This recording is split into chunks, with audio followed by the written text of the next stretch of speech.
भारत की राजनीति की सबसे नई नवेली पार्टी के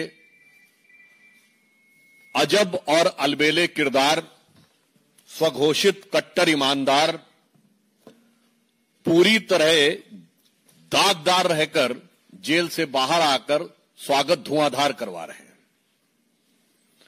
और उन्होंने नई राजनीति की जो नजीर पेश की है, उसकी तुलना भारत की राजनीति में नहीं है।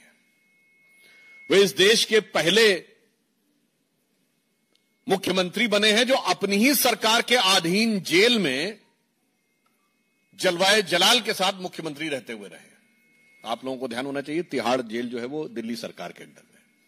और इतना ही नहीं रही है, उनके साथ उनके 2 मंत्री भी वहां पर रहे, यानी 2 वजीर और 1 वजीर आजम अपनी ही जेल में। उसके बाद उन्होंने पद छोड़ना उचित नहीं समझा, क्योंकि नैतिकता की नई राजनीति स्थापित करने वालों ने आकर नैतिकता की नई निम्नता की सीमा निर्धारित की। और यहां पर मैं बहुत साफ करना चाहता हूं कि जिस भ्रम और झूठ का प्रचार आम आदमी पार्टी के द्वारा किया जाता है, केजरीवाल जी कह रहे हैं कि वो गैर भाजपा मुख्यमंत्री के रूप में जेल में थे, तो मैं उन्हें बताना चाहता हूं सिर्फ हेमंत सोरेन ही और मुख्यमंत्री जेल में नहीं रहे हैं। हमारी सरकार आने से पहले केजरीवाल जी तो कहते हैं ना बहुत पढ़े लिखे व्यक्ति हैं, तो वो पढ़ाई लिखाई में कुछ याद में भुलाई हो गई क्या? 2008 में मधु कौड़ा झारखंड के मुख्यमंत्री के रूप में जेल में थे।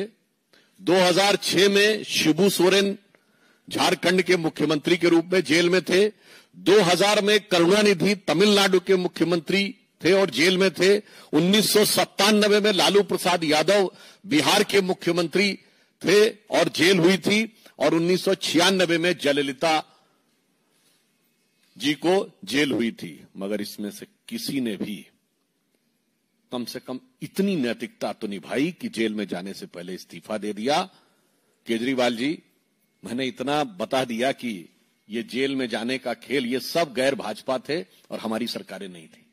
भ्रष्टाचार के आरोप में जेल जाने वाले मुख्यमंत्रियों के क्लब और श्रृंखला में तो आप शामिल हो गए, मगर उसमें भी आपने एक नया कीर्तिमान बना दिया कि आप जेल से ही रहकर सत्ता लोलुपता की एक नई नजीर आपने देश के सामने रखी।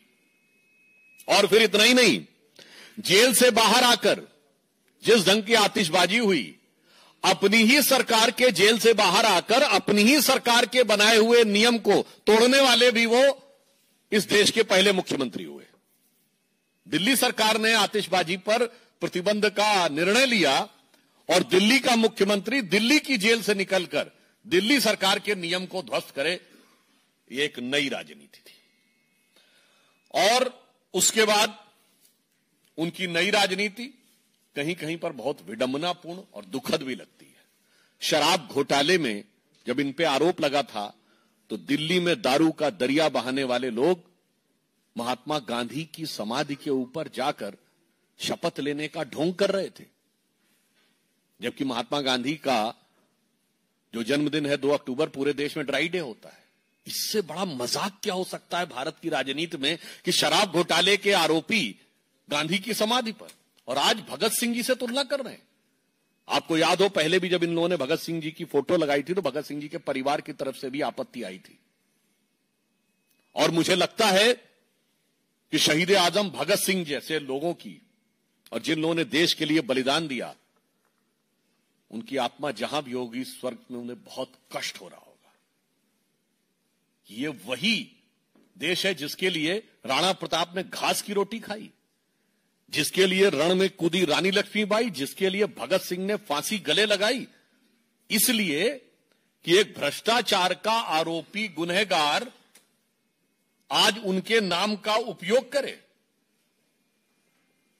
इसके द्वारा एक सजाए याफ्ता मुख्यमंत्री ने, मैं कह सकता हूं कि शहीद आजम भगत सिंह जी की प्रतिष्ठा को धूल में मिलाने का काम किया है।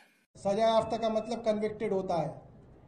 अरविंद केजरीवाल की ट्रायल भी अभी तक शुरू नहीं हुई, आपने सजा याफ्ता डिक्लेयर कर दिया।